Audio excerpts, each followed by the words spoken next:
حبايب قلبي، النهاردة هنعمل شوية ممبار عظمة، حاجة كده ريحة وطعم ملهمش حل مع مرهف.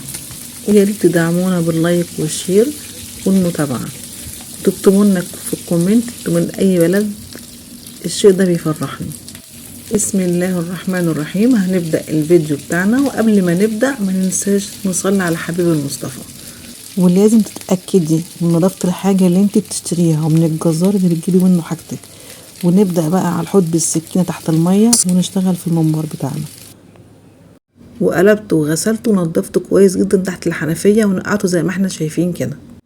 وبدأت احضر كل المكونات اللي هنشتغل بيها الحشو بتاعنا.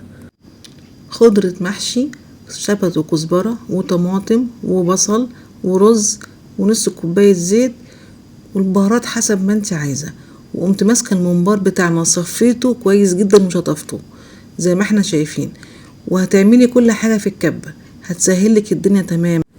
انزل بالبصل بتاعي بس فرمة واحدة بس، وبعد كده انزل بالطماطم برضو فرمة واحدة بس، انا ولا عايزاه خشن ولا عايزاه ناعم.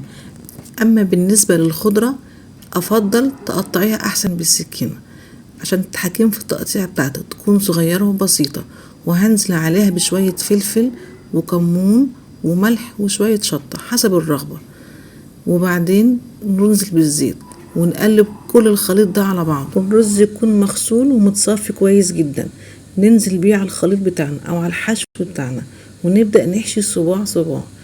اول حاجة بنقص الممبار على قد الحجم اللي انت محتاجاه، سواء عايزاه صغير قوي او عايزاه كبير شوية. وانت بتحشيه ما تملوهوش قوي، وتتك عليه افردي جواه الرز وانت بتحطيه عشان يكون الصباع كله شكل واحد ويديك نفس الشكل.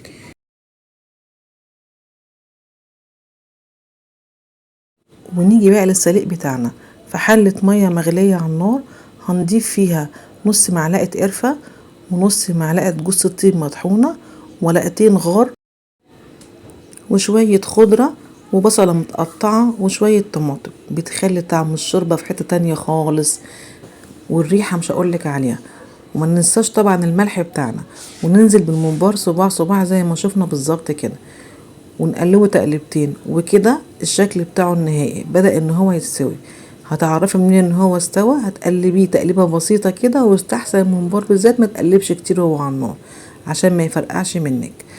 تبدأي تمسكي الصباع وتتك عليه، هتلاقيه طري قوي من جوه وفي نفس الوقت قطع معاكي من بره، وهتلاقيه بيقطب معاكي بمنتهى السهولة.